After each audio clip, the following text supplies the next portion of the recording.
This year marks 32 years since the 1994 genocide against the Tutsi that happened in Rwanda, which killed over 1 million people, one of the darkest chapters in human history.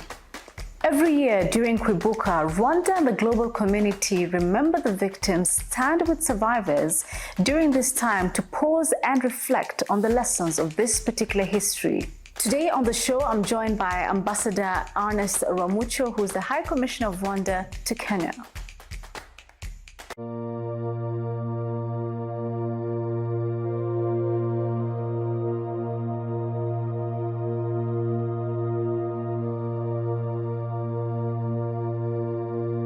So what does Kwibuka actually mean to the Rwandese people? Thank you, Fatiha. The 1994 genocide against the Tutsi was the most horrendous crime ever committed in the modern history of humankind, which befell Rwanda from 7th April 1994 for 100 days. So it was a tragic event in which we lost over 1 million people. Remembering, therefore, which we call Kwibuka, and this year will be Kwibuka 32, which means we are remembering for the 32nd time. It's very, very important for Rwanda because it's a time when we have the collective memory to reflect on the tragedy that befell our country, the loss that we suffered. We use that time also to give dignity to millions of victims. Over 1 million Tutsi who were massacred in the most horrendous way. We remember the resilience of the Rwandan people, the survivors who survived the genocide, and how they recollected the pieces and moved on. So Kwibuka is very, very important as part of a preservation of memory, giving dignity to those who were denied humanity, but also to share with the world that this tragedy, which should never have happened if the world had acted, should never happen again. So we use that time also to reflect on what we need to do for unity and reconciliation, and how to rebuild our lives, rebuild ourselves. But we also look at, now at 32, we look at the journey that we've traveled in terms of picking up the pieces and getting this country together to what it is becoming today. So Kwibuka is very, very important, and we do it as Rwandans, but also the international community also joins Rwandans in this period of remembrance, which we usually observe starting 7th April. Right. Yeah. You know, many young Africans were not born by the time it happened in 1994. Yes. So how do you think young people should know about this particular tragedy? How would you want them to remember it? So, so when we remember also, we tell the story of how actually we reached where Rwandans could actually massacre their neighbors, their so-called friends, people that they knew, people they had gone to school with.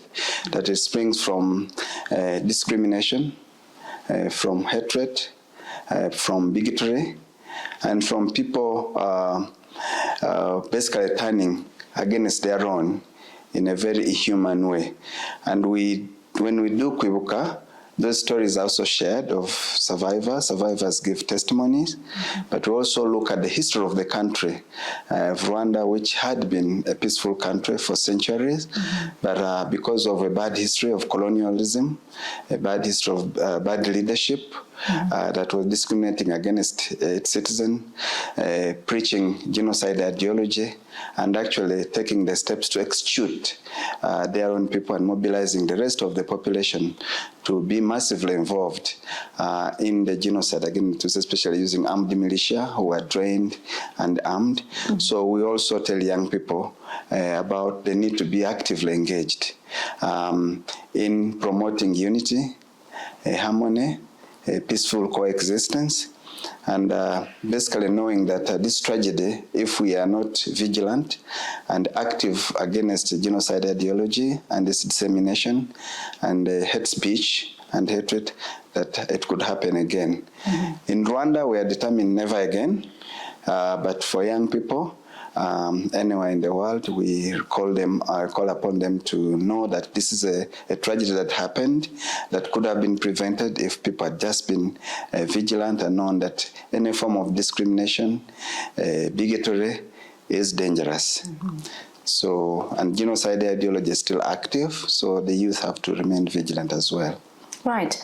Over the years, we've seen that Rwanda has undergone a remarkable transformation in the decade since 1994. So how has the country approached reconciliation rebuilding after the tragedy, maybe the specifics? First of all, Rwanda took ownership of the tragedy. So we chose not to blame it on our colonial history. Of course, there was a history of bad leadership, dictatorial leadership, which promoted hatred and discriminated against its people, and actually armed the militia who committed the genocide. So it was state orchestrated as well. So how we've moved on was to take ownership after 1994 when the Rwandese Patriotic Army and the Rwandese Patriotic Front, led by President Paul Kagame, stopped the genocide. We decided to take ownership of this tragedy and understand that it's our duty to rebuild from the ashes that were left after this tragedy. So Rwandans were mobilized to work together to build unity, reconciliation, and the government also undertook policies that were aimed at ensuring that opportunities are created for every Rwandan, that we create a nation that is forward-looking, that ensures that fairness is accorded to everyone, every Rwandan, equal opportunity. But also the government took a lot of initiatives to ensure that institutions that were built allowed people to reconcile, to come together. For instance, the approach to justice was what we used, a traditional system called gacaca. Gacaca was a traditional way we resolved conflict, but for the conflict of this magnitude, it had to be adjusted to address the humongous challenge that we had, where you had hundreds of thousands of perpetrators of genocide who are now in prisons or who had not been held to account, but do justice in a way that got people to sit together on the grass, which we call gacaca, to actually reflect on what happened. How did this tragedy unfold? Who was responsible? What there was a level of responsibilities? And do they have remorse? And are the victims willing to forgive?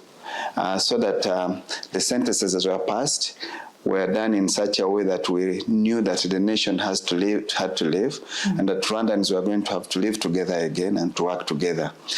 The tragedy of Rwanda is that it's a genocide where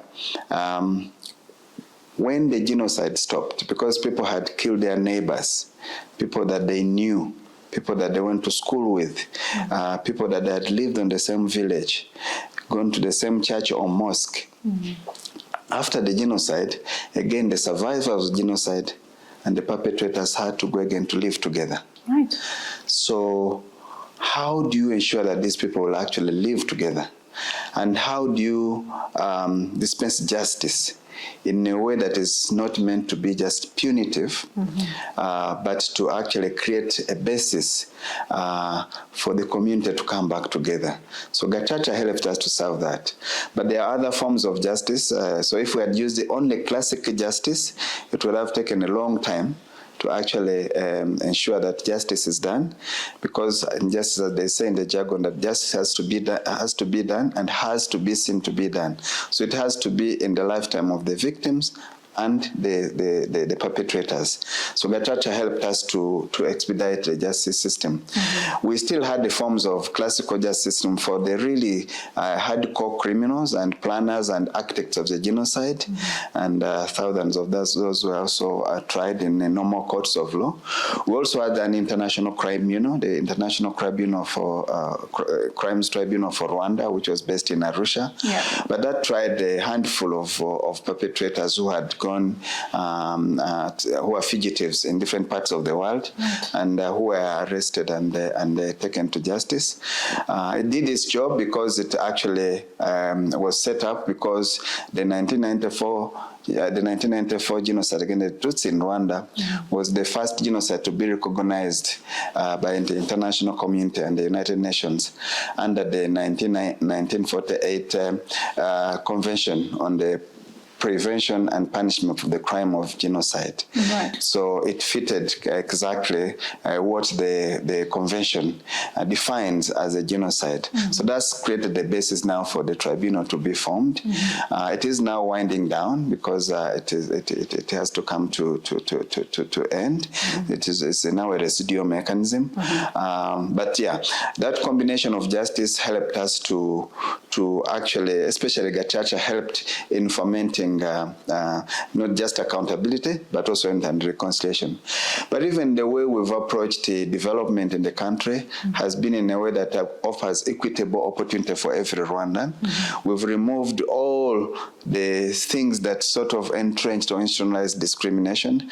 Like we had these national ID cards that identified people as Hutu, Tutsi, Twa, or where they were born, where they came from.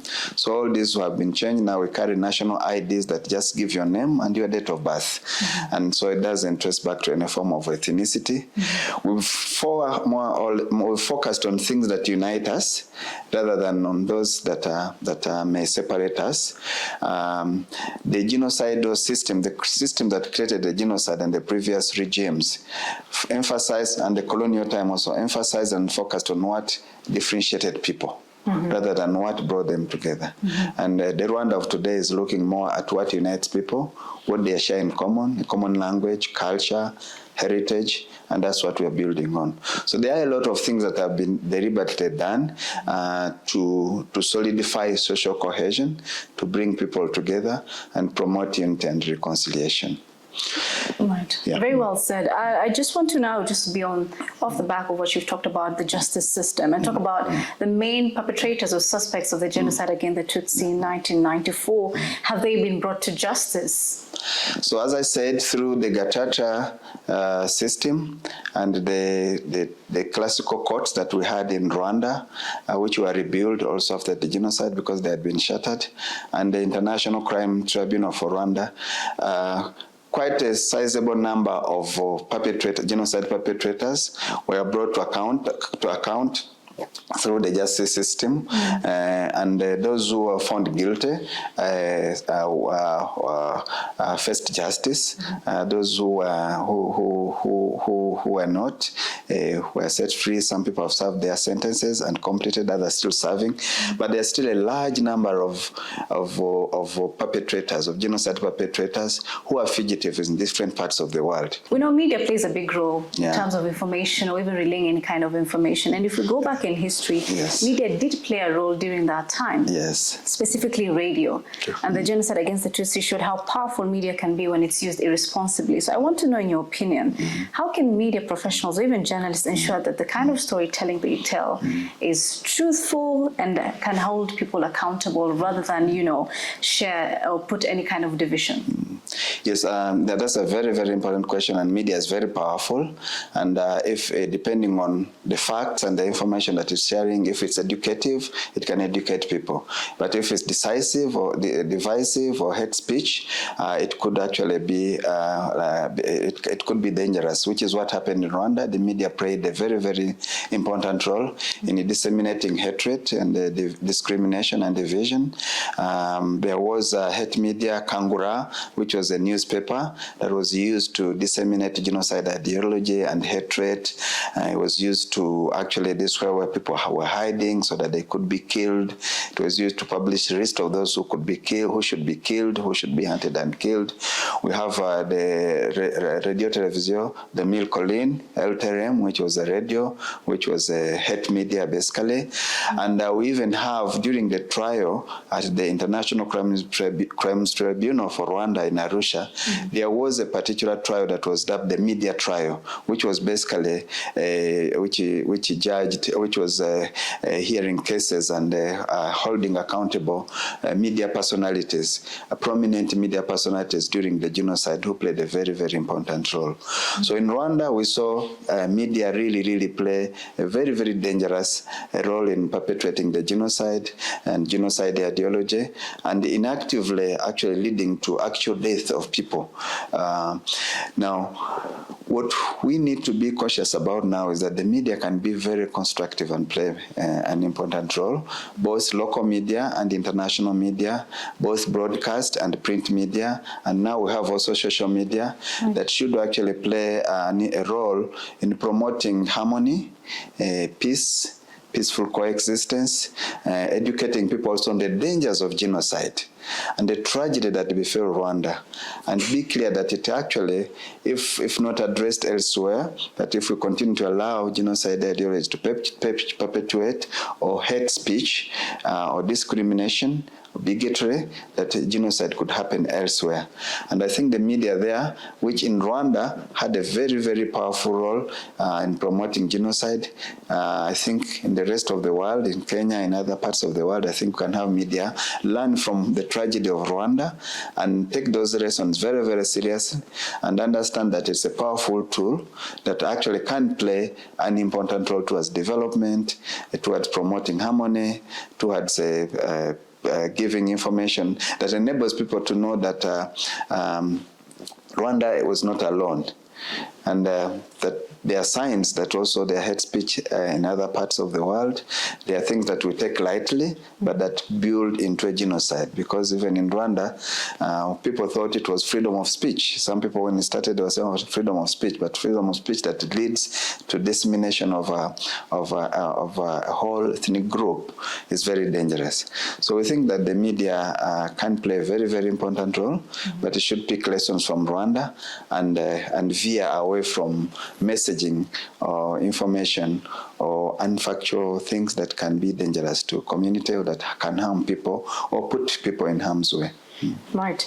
Just to wrap up the interview finally, as Rwanda is marking the Kwibuka 32, what message would you like to share with Africa and the world about remembrance, unity, and even the effects of genocide in the future? One, Rwanda should not be forgotten. That is a tragedy of unimaginable proportion. Second, we all have a responsibility. Each individual, each nation, each institution has a responsibility to stand up and speak up against genocide ideology, hatred, and hate speech. And know that what happened in Rwanda could also happen elsewhere, which is the reason we should not forget. But also, as human beings, we have a responsibility to keep the memory of the victims of the 1994 genocide and other genocides that have happened elsewhere, the Jewish Holocaust and others, to ensure that we keep the memory of those victims, but we take lessons from that to be actively engaged, to know that such never happens again anywhere. Rwandans are determined to rebuild their nation. We are determined to work with all partners to share the lessons that we've learned, but also to see how others have built their nations, and then work together. We need to work together because we all share history. We all should share a future. We all should share a bright future.